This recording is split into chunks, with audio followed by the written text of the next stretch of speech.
In this edition of Cover Story, the Jamaica Labour Party Member of Parliament for St. Catherine South East, Robert Miller, is offering prescriptions to assist the residents of Portmore with the yearly toll increases.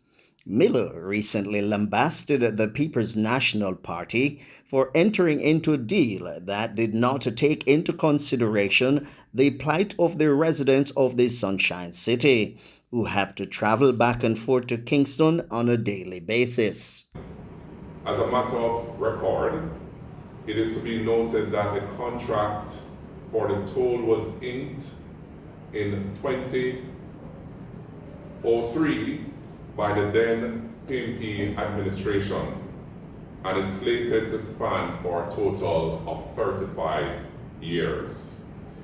It is a belief of many stakeholders back then, not least the hardworking and patriotic people of Southeast St. Catherine and Portmore as a whole, that they were hard done by this, if not ambushed and blindsided, as a stretch of roadway which was previously accessible to them at no cost was taken away from them.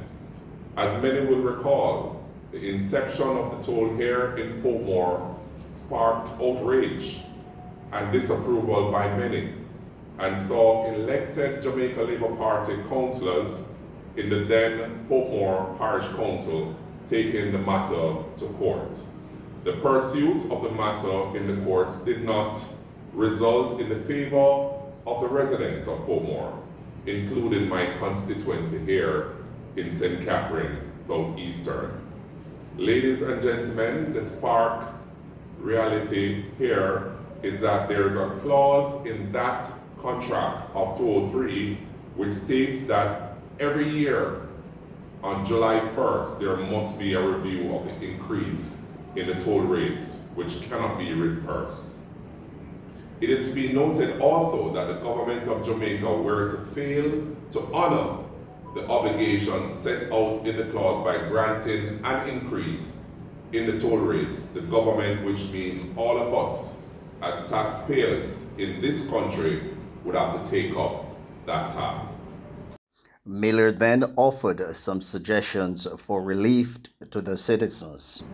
In light of the limitations imposed by the ill-advised contract of 2003 and the unsuccessful pursuit of the matter in the courts, I take the opportunity to offer the following considerations.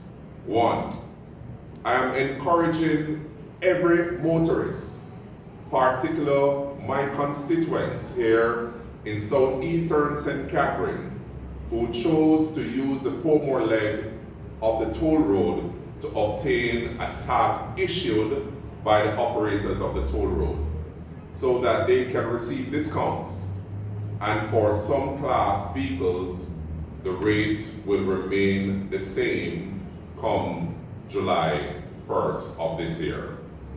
The tag is free, and I encourage everyone to make it a point of duty to take out this tag and to encourage the toll operators to peg those tags if customers and constituents prefer to their credit card. It takes time, energy, and effort for one to stop at the booth to tap up their tag and also to come to the office to tap up the tag as well. I am assured of the fact that one can tap up their tag online, but if it could be pegged to one's credit card and refilled as time goes by.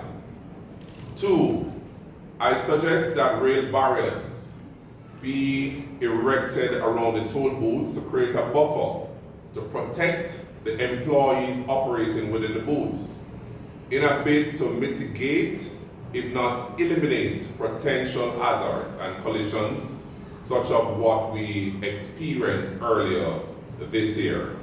If you look, you'll realize there's no buffer around those toll booths. and we have to protect each citizen at all costs. 3, whereas the reintroduction of the passenger rail service between Portmore and Kingston cannot ensue, I stridently advocating for the implementation of a ferry system from Portmore to downtown Kingston. We can utilize the park and go model, and that in itself will provide another alternative